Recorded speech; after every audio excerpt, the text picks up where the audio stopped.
আরে শামীম ভাইপো, তোমারই তো খুঁজে বেড়াচ্ছিলাম। কি হয়েছে কাকা, কোনো দরকার? ভাইপো, আমার এই ছেলেরে স্কুল থেকে বলেছে একটা মোবাইল ফোন কিনে দিতে, অনলাইনে নাকি ক্লাস করাবে। কি ফোন কিনবো তা তো আমি বুঝতে পারতেছি না। আপু টাচ মোবাইল কিনতে গেছি। ও টাচ মোবাইল, কোনো সমস্যা নেই কাকা, আপনি আমার কাছে টাকা দিয়েন, আমার মেলা পরিচয় দোকান আছে, আমি ভালো দেখে একটা কিনে দিবানে। ভাইপো, তাহলে তুমি কালকে কখন যেতে পারবানে? একসাথে যাবানে? আরে কাকা, আপনি আবার কষ্ট করে যাবেন কেন? আমার কাছে টাকা দিলে তো আমি কিনে এসে দিতে পারতাম। তারপরেও ছেলের মোবাইল কিনে দেবেন, একটা শখ আহ্লাদ তো আছেই। তাহলে কাকা সকালে আমার বাড়ির সামনে চলে আসেন, একসাথে যাবানে। তাহলে ওই কথাই থাকলো ভাইপো, তাহলে চলো। চলেন কাকা, এই জায়গা সব দোকান আমার পরিচিত, এই যে মোবাইল ফিচার দেখছেন না, এটা আমার বেশি পরিচিত। তাই? তাহলে চলো।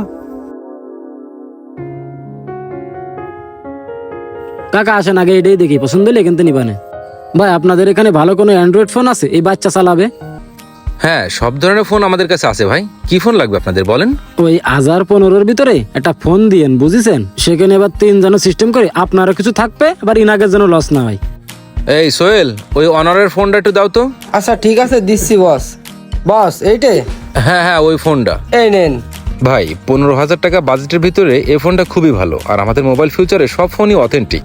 বিশাল ভালো জিনিস কাকা, দেখেন এর মতো ফোন 15,000-এর ভিতরে আর এই অত্র মার্কেট ঘুরেও পাবেন না। ভালো ফোন, আমি নিজে একটা চালাতাম।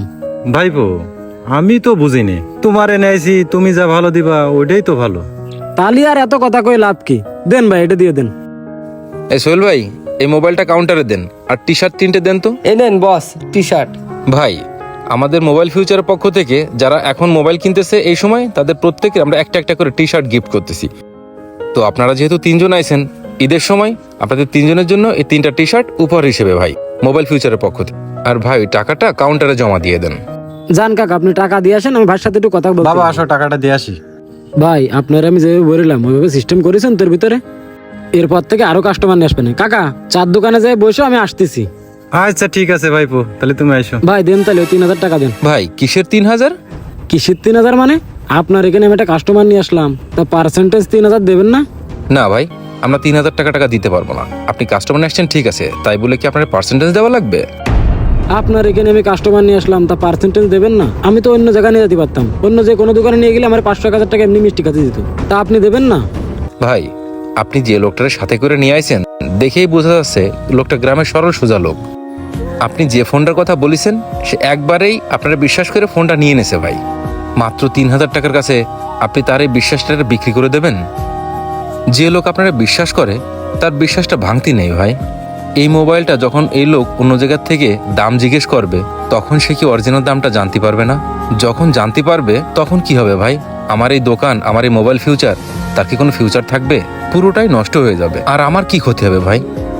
আমার চেয়ে আপনার বেশি ক্ষতি হবে। আপনার নৈতিকতাটা হারাই ফেলবেন ভাই। ওই লোকটা যখন বুঝতে পারবে যে আপনি তার বিশ্বাসটা নিয়ে সিনিমিনি খেলিছেন, তখন আপনি কি তার মনের মধ্যে আর কোনোদিন জায়গা পাবেন? কোনোদিন পাবেন না ভাই। আর কিছু মনে নেন না ভাই, আপনাদের মতো কিছু লোকের জন্যই দোকানেরও বদনাম হয়, আর মানুষের বিশ্বাসও নষ্ট হয়ে যায়। এই কারণে কেউ কারোর বিশ্বাসই করতে চায় না একদম। আমি আপনার সম্মানার্থে দেখেন, আপনারা 3 জন আইছেন, আমি 3 জনের 3টা টি শার্ট দিছি। আমরা সাধারণত একটা টি শার্টই গিফট করি, আপনাদের 3টাই দিছি। তো আপনি এরপরেও আর যদি আমাদের এখানে কোনো কাস্টমার না নিয়ে আসেন, দুঃখ নেই ভাই, কিন্তু একটা জিনিস মনে রাখবেন, মোবাইল ফিউচারে কোনো কমিশন দেওয়া হয় না, আর কমিশন দিয়ে আমরা কোনো মোবাইল বিক্রি করি না। কিছু মনে করেন না ভাই, এরপরও যদি আপনার ভালো লাগে আপনি আইসেন, না হলে আসলে কিছু করার নেই। তবে মনে রাখবেন, মোবাইল ফিউচার কখনো কমিশন দিয়ে ব্যবসা করে না ভাই, আর আমাদের এখানে যা প্রোডাক্ট পাবেন সবই অথেন্টিক পাবেন ভাই। ঠিক আছে ভাই, ভালো থাকবেন, আল্লাহ হাফেজ।